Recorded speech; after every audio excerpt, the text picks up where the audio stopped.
محمد مدنی صاحب، اراکین پارلیمان، علماء اکرام، معزز حاضرین اکرام، جو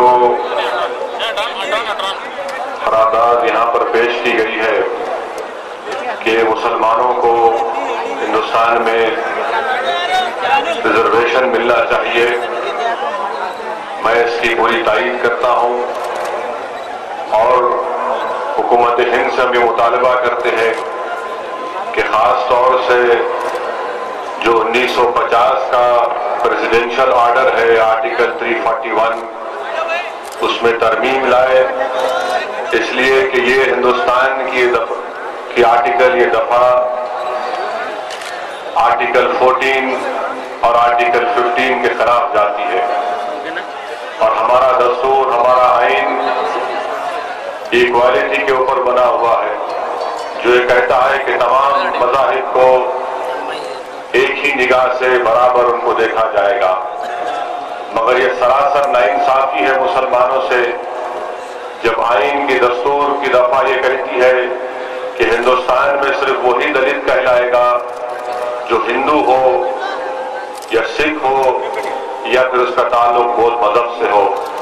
حکومت ہند کو چاہیے کہ اس ناانصافی کا خاتمہ کرے اور مسلمانوں کو دلت کا موقف دیا جائے۔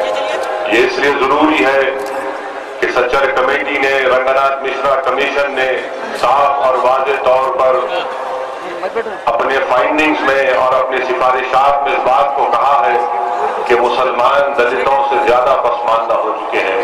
رنگناتھ مشرا کمیشن نے اس بات کو دہرایا کہ مسلمانوں کو تحفظات ملنے چاہیے۔ حکومت ہند نے جو 4.5% OBC کے کوٹے میں سے اقلیتوں کو جو ریزرویشن کی سہولت فراہم کی ہے، یہ سراسر ناکافی ہے، اور حکومت کو چاہیے یہ تھا کہ وہ رنگناتھ مشرا کمیشن کی سفارشات کو سامنے رکھ کر فیصلہ کرتی۔ پارلیمنٹ میں جو بیان دیا گیا وزیر اقلیتی بہبود کا، وہ سراسر غلط بیان ہے، جس میں انہوں نے یہ کہا کہ سچر کمیٹی نے تحفظات کی بات کی۔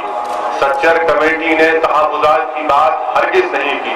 رنگناتھ مشرا کمیشن کی جو سفارشات کا ذکر مرکزی وزیر اپنی بیان میں جو پارلیمنٹ میں دیا لوک سبھا میں، اس میں وہ یہ جانتے ہوئے بھی کہ رنگناتھ مشرا نے کہا کہ مسلمانوں کو 10% تحفظات دیے جائیں، اگر 10% نہیں دیے جا سکتے تو پھر 6% تحفظات مسلمانوں کو ملنے چاہیے۔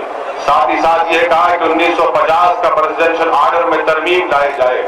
مرکزی حکومت ان تینوں چیزوں کو بھول کر، نہیں معلوم یہ کہاں سے یہ کیلکولیشن آیا کہ مسلمانوں کو 4.5% ریزرویشن ملے۔ اس سے کس کو فائدہ پہنچے گا؟ جب خود سچر کمیٹی یہ کہتی ہے کہ 100 بچے اگر ہندوستان میں گریجویٹ بنتے ہیں تو اس میں سے صرف مسلمان کا تناسب 3 ہے۔ اگر خود سچر کمیٹی رنگناتھ مشرا یہ کہتا ہے کہ اس ملک میں سب سے زیادہ کرائے کے گھر میں رہنے والے مسلمان، جب خود رنگناتھ مشرا کمیشن یہ کہتا ہے کہ سب سے زیادہ وہ لوگ جو برقی کو استعمال کرتے اپنے گھر میں روشنی کے لیے، بلکہ گیس کا تیل استعمال کرتے ہیں، کیروسین استعمال کرتے ہیں، تو مسلمان۔ سچر کمیٹی رنگناتھ مشرا کمیشن نے اپنی رپورٹ میں کہا کہ ہندوستان میں سب سے زیادہ ٹرائبل لوگوں کے بعد اگر کوئی جھوپڑیوں میں رہتے ہیں تو مسلمان۔ رنگناتھ مشرا کمیشن نے کہا کہ سب سے زیادہ اگر کسی قوم کے مذہبی اعتبار سے کسی کے بچے اگر اسکول سے باہر ہیں، ڈراپ آؤٹ ریٹ اگر سب سے زیادہ کسی کا ہے تو مسلمان۔ تو یہ کہاں سے مسلمانوں کو فائدہ پہنچے گا؟ اور جس بات کا، جس خدشے کا ہم اظہار کر رہے تھے کہ جلد بازی میں فیصلہ کیا گیا ہے، اتر پردیش کے الیکشن کو سامنے رکھ کر فیصلہ لیا گیا ہے، اس پر جو کام کرنا چاہیے تھا وہ کام نہیں ہوا، ہڑا ہڑی میں کام ہوا، اور آج ہم نے دیکھ لیا کہ حکومت قانونی طور پر بھی اپنے ہی فیصلے کا دفاع کرنے کے لیے تیار نہیں تھی، اور آج آندھرا پردیش ہائی کورٹ نے 4.5% ریزرویشن پر سٹے لگا دی۔ حکومت یہ کہہ کر نہیں بھاگ سکتی ڈاکٹر منموہن سنگھ کی حکومت یہ کہہ کر نہیں بھاگ سکتی کہ ہم تو آپ کو دیے تھے، ہائی کورٹ نے اس کو اسٹے دے دیا۔ ہم جانتے ہیں کہ قانون اور حکومت کیسے اپنے اقتدار کو، اپنے طاقت کو اور اپنے اثر و رسوخ کو استعمال کر سکتی ہے۔ حکومت کو تو یہ چاہیے تھا کہ فیصلہ لینے کے بعد تمام عدالت کو اپنے وکلاؤں کو بولتے کہ وہاں پر گیریٹ ڈال کے رکھو۔ اب ہم اس کا بھی فائدہ نہیں اٹھا سکتے۔ او بی سی کا جو کوٹا ہے اس کو بڑھانا چاہیے، 50% کی جو لمٹ ہے اس کو بڑھانا چاہیے، 1950 کا جو پریزیڈنشل آرڈر ہے اس کو ختم کرنا چاہیے اور مسلمانوں کو اور عیسائیوں کو اس میں شامل کرنا چاہیے۔ دوسری اہم بات عزیزان ملت کہ فرقہ وارانہ فساد کی روک تھام کا جو بل ہے جو اب تک یہاں پر پارلیمنٹ میں پیش نہیں ہوتا، محترمہ سونیا گاندھی جو نیشنل ایڈوائزری کونسل کی چیئرمین ہے، ان کی کونسل نے جو بل تیار کیا اس کو پارلیمنٹ میں پیش نہیں کرتے اور کرپشن کی بات کرتے ہیں۔ یقیناً کرپشن ہندوستان کے لیے ایک بہت بڑا چیلنج ہے، مگر ہندوستان کو اگر کسی چیز سے خطرہ ہے تو فرقہ پرستی سے ہے، کمیونزم سے ہے، فسادات سے ہے۔ کرپشن سے خطرہ ہوگا مگر جہاں پر مسلمانوں کی جائیداد کا، جان کا، مساجد کا، مدرسوں کو خطرہ ہے ان کے تحفظ کے لیے قانون نہیں بناتے۔ آج میں ذمہ داران جمعیت علماء سے ادباً گزارش کروں گا کہ ہم مسلمان اگر یہ فیصلہ کر لیں، میں تو برادر محمود مدنی صاحب سے عرض کروں گا کہ آپ ایک فیصلہ لیجئے، آپ دلی میں اعلان کر دیجئے کہ ہندوستان کے غیور مسلمان دلی کے جنتر منتر پر جمع ہو جائے، وہ خود اپنا انتظام کر وہاں پر آ جائیں۔ اگر یہ حکومت 10,000 لوگوں کو دیکھ کر کرپشن کا قانون بنا سکتی ہے تو اگر 2 لاکھ مسلمان دہلی کے جنتر منتر پر 7 دن بیٹھیں گے تو یقیناً حکومت کو مجبور ہم کر دیں گے۔ یہ ہمارا جائز مطالبہ ہے کہ حکومت ہمارے جان اور مال کی حفاظت کے لیے فرقہ وارانہ فسادات کی روک تھام کے لیے قانون کو لائے۔ ارے کرپشن کی بات کرتے، ایک وہاں کہیں سے آ گیا RSS کی چڈی پہن کر 4 دن بھوک ہڑتال بیٹھا، پھر اس کے بعد پھر 4 دن بھوک ہڑتال بیٹھا، ڈاکٹر منموہن سنگھ کی حکومت پریشان ہو گئی۔ ارے آج ملک کو آزاد ہو کر 60 سال کا عرصہ گزر چکا، 40,000 سے زائد لوگوں کا قتل ہوا جس میں ہر مذہب کے لوگ تھے۔ اتنے لوگ جب مارے گئے ان کی روک تھام کے لیے قانون نہیں بناتے۔ ایک آدمی آ کر RSS کا ایجنٹ بن کر ڈراتا ہے اور حکومت ڈر جاتی ہے۔ اچھا ہوا کہ ہم جان چکے یہ عوام کو دیکھ کر ڈرتے ہیں، تو میں تو سمجھتا ہوں کہ ہندوستان میں آج بھی غیور مسلمانوں کی، غیور تنظیموں کی کمی نہیں ہے جو یقیناً دلی کی دارالحکومت کو تمام چکا جام کر سکتے ہیں۔ حکومت ہم کو پیغام دے رہی ہے کہ تم اپنی طاقت کے مظاہرے کرو، ہم تمہاری طاقت کے مظاہروں کے سامنے کمزور پڑ جاتے ہیں۔ عزیزان ملت، تیسری اور آخری بات یہ ہے کہ مرکزی حکومت کو چاہیے کہ اسرائیل کے ساتھ اپنے تعلقات کو ختم کریں۔ اسرائیل سے آخر کب تک کتنے ہتھیار خریدیں گے؟ سب سے زیادہ اگر ہم ہتھیار خرید رہے ہیں تو اسرائیل سے خرید رہے ہیں۔ میں ڈاکٹر منموہن سنگھ سے مطالبہ کرتا ہوں کہ اگر ترکی کی پارلیمنٹ میں طیب اردگان حماس کے قائد اسماعیل ہنیہ کو بلا کر خیر مقدم کر سکتا ہے تو ہندوستان کی جمہوریت کو بھی اعزاز ملنا چاہیے کہ وہ حماس کے فلسطینی عوام کے منتخب شدہ صدر جمہوریہ اسماعیل ہنیہ کو لوک سبھا میں بلائے اور ہندوستان کی پارلیمنٹ فلسطینی عوام سے جو ہمیشہ ہم نے ان کا ساتھ دیا، اسرائیلی ان ظلم کے خلاف ہم کو ایک پیغام دینا ہے کہ مرکزی حکومت فلسطینیوں کا ساتھ دے۔ صرف ایک دینے سے کام نہیں چلے گا بلکہ ہتھیار کی جو خرید و فروخت ہے اس کو بند کیا جائے۔ دیگر تمام جو تجاویز یہاں پر آپ کے سامنے رکھی گئی ہے میں اس کی بھرپور تائید کرتا ہوں۔ وآخر الدعوانا الحمدللہ رب العالمین۔ محترم جناب عزیز پاشا صاحب، راجیہ سبھا ممبر سے درخواست کرتا ہوں تشریف لائیں اور اپنے قیمتی کلمات سے ہم سب کو محظوظ کریں۔ صدر محترم چین نشین پہ بیٹھے ہوئے بزرگان ملت اور میرے عزیز ساتھیوں، بزرگوں اور دوستوں، آج یہاں پر جمعیت علماء ہند کی طرف سے دوسرا بہت ہی عظیم الشان جو جلسہ عام ہو رہا ہے، مجھے بڑی خوشی ہو رہی ہے کہ اس ایسے عظیم الشان جلسہ عام میں مجھے بھی مدعو کیا گیا۔ اس سے پہلے کبھی جو جلسہ عام تھا میں اس میں موجود تھا۔ آج ہمارے سامنے جو مسائل ہیں